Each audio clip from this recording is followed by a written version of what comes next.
I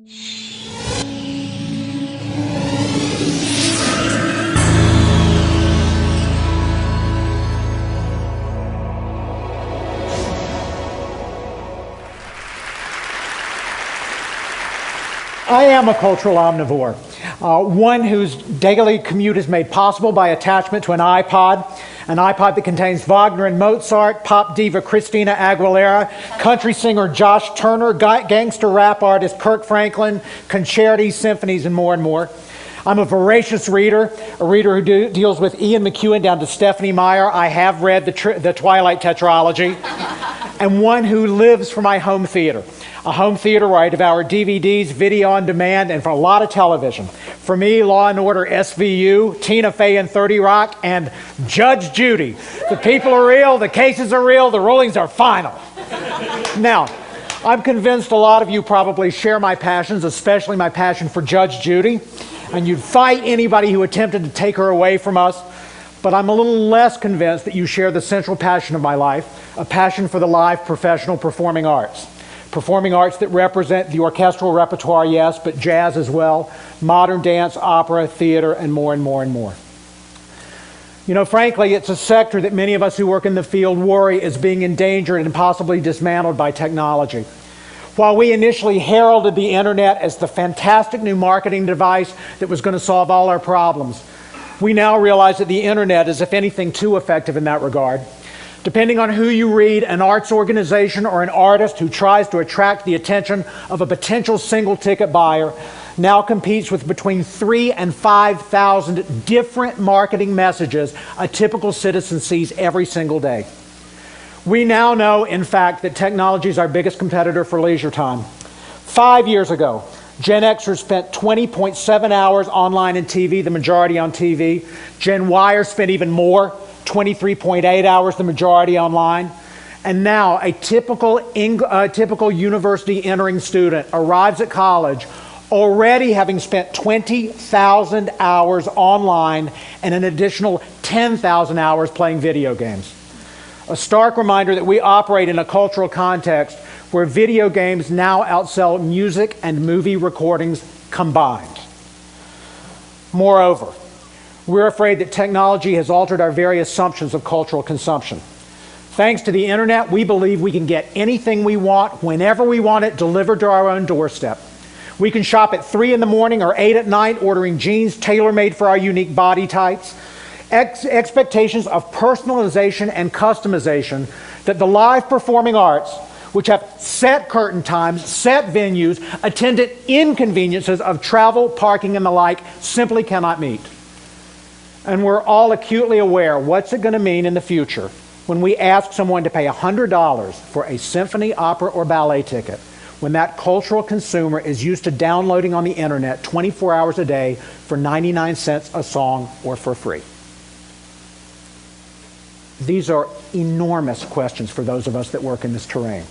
But as particular as they feel to us, we know we're not alone. All of us are engaged in a seismic, fundamental realignment of culture and communications.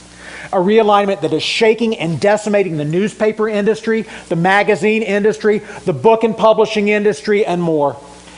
Saddled in the performing arts as we are by antiquated union agreements that inhibit and often prohibit mechanical reproduction and streaming, locked into large facilities that were designed to ossify the ideal relationship between artist and audience most appropriate to the 19th century, and locked into a business model dependent on high ticket revenues where we charge exorbitant prices.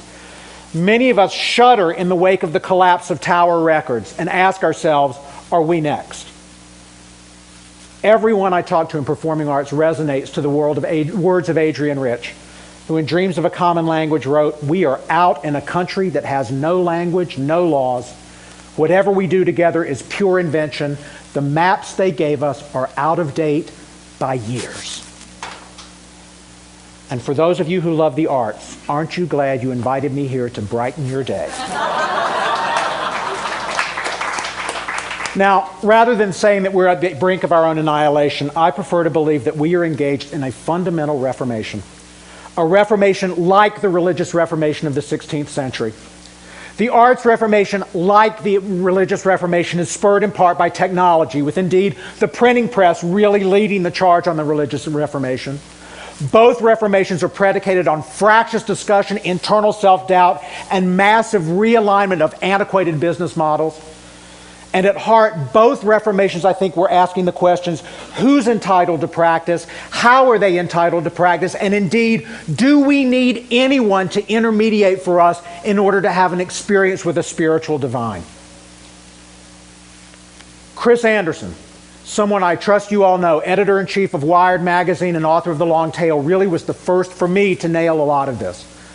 He wrote a long time ago, thanks to the invention of the internet, web technology, minicams, and more, the means of artistic production have been democratized for the first time in all of human history. In the 1930s, if any of you wanted to make a movie, you had to work for Warner Brothers or RKO, because who could afford a movie set and lighting equipment and editing equipment and scoring and more? And now who in this room doesn't know a 14-year-old hard at work on her second, third, or fourth movie? Similarly, the means of artistic distribution have been democratized for the first time in human history. Again, in the 30s, Warner Brothers, RKO did that for you. Now, go to YouTube, Facebook, you have worldwide distribution without leaving the privacy of your own bedroom.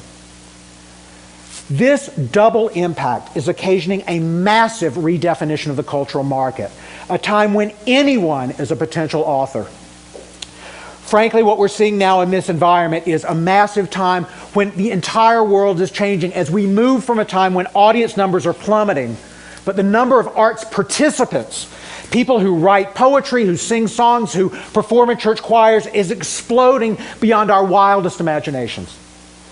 This group, others have called the pro-ams, amateur artists doing work at a professional level. You see them on YouTube and dance competitions, film festivals, and more.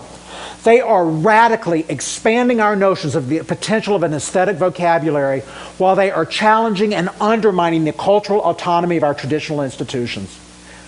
Ultimately, we now live in a world defined not by consumption, but by participation. But I want to be clear. Just as the religious reformation did not spell the end to the formal church or to the priesthood, I believe that our artistic institutions will continue to have importance. They currently are the best opportunities for artists to have lives of economic dignity, not opulence, of dignity. And they are the places where artists who deserve and want to work at a certain scale of resources will find a home. But to view them as synonymous with the entirety of the arts community is by far too short-sighted. And indeed, while we've tended to polarize the amateur from the professional, the single most exciting development in the last 5 to 10 years has been the rise of the professional hybrid artist.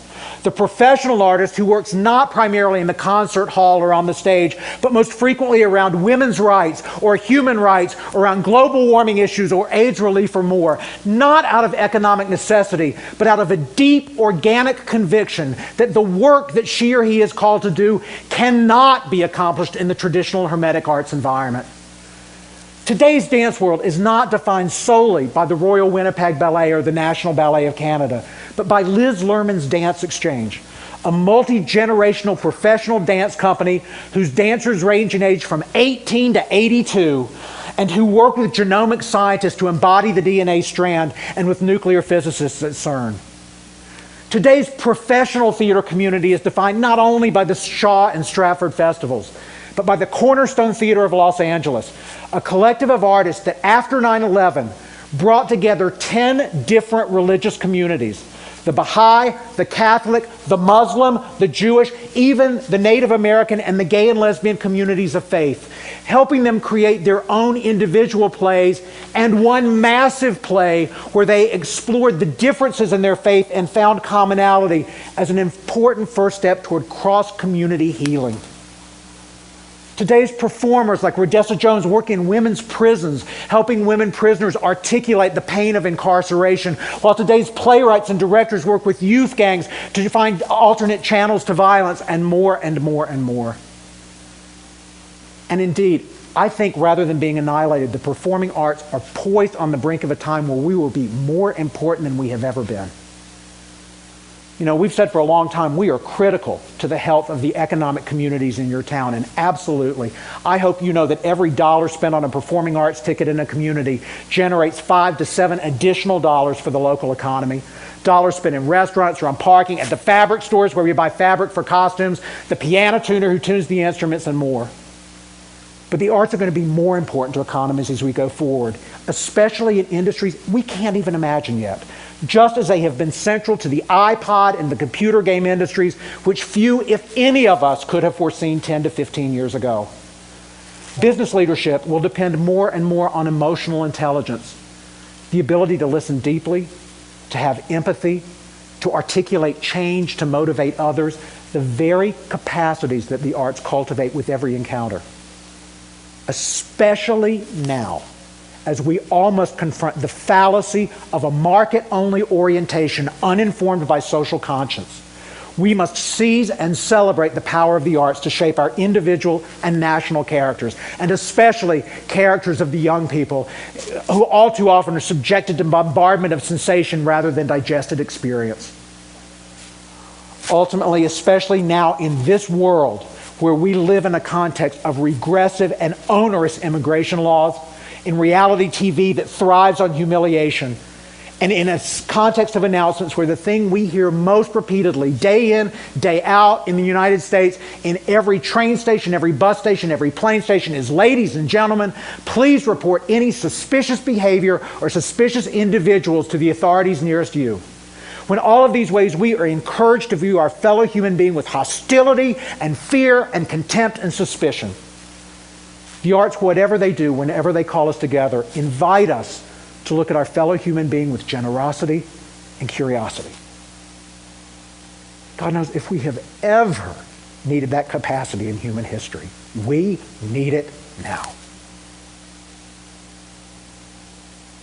You know, we're bound together, not, I think, by technology, entertainment, and design, but by common cause. We work to promote healthy, vibrant societies, to ameliorate human suffering, to promote a more thoughtful, substantive, empathic world order. I salute all of you as activists in that quest and urge you to embrace and hold dear the arts in your work, whatever your purpose may be. I promise you the hand of the Doris Duke Charitable Foundation is stretched out in friendship for now and years to come. And I thank you for your kindness and your patience in listening to me this afternoon. Thank you and Godspeed.